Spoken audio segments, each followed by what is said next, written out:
Let's go to the Big 12 championship game.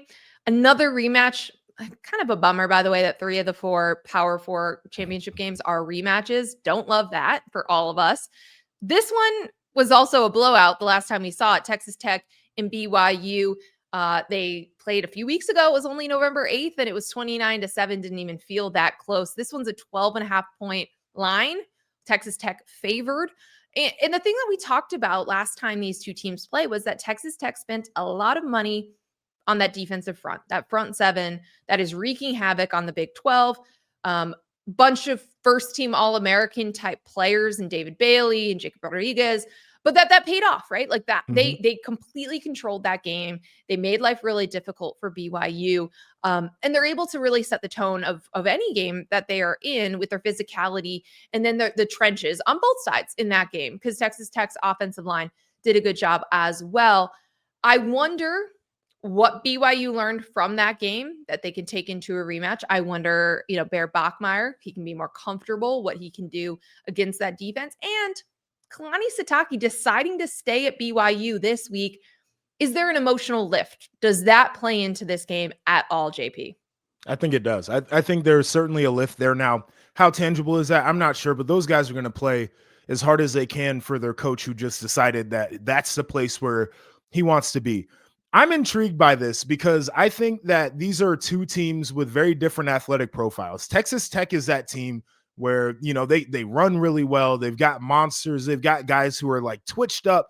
And BYU is a team where it's like their superpower is that they want to smack you in the face, right? Like they're not the fastest team, not the most athletic team, but certainly a team that wants to do the physical thing. And I think that's what they're going to have to do if they want to get a win here. It feels like this is Texas Tech's game to win. But I don't want to count BYU out because I think that they do have a mental makeup where like they can make this game a lot uglier than people want to believe that it can be. I do want to ask a big picture Texas Tech question, because I was watching tape on both of these teams last night, and I think that Texas Tech can make a run, but I look at them a little bit the way that teams have or people have viewed Ohio State, in the fact of like, have they really been tested by like a top team that would be they haven't. Nope. And I started watching, like, I love the rushers, for example, and you mentioned Bailey and the numbers that he's put up. He hasn't pass rushed a draftable offensive tackle except for in the Utah game. And the only sack the whole team had in that game was a cleanup sack where like the pocket just broke down, the quarterback's trying to make a play and they get there.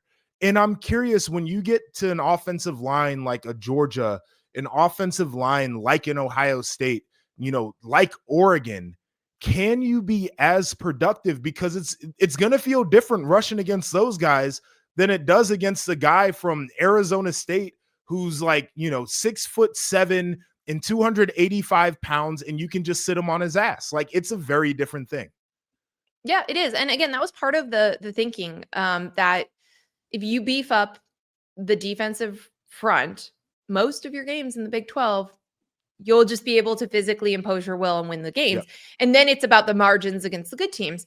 So we'll see if that pays off, at least in this step here, to win the first Big 12 championship for Texas Tech. And then we can see about the playoff afterwards. If they win, obviously they're going to have a first round bye. Yep. BYU wins. That's how the Big 12 gets 2 teams in. There's no way Texas Tech would fall out.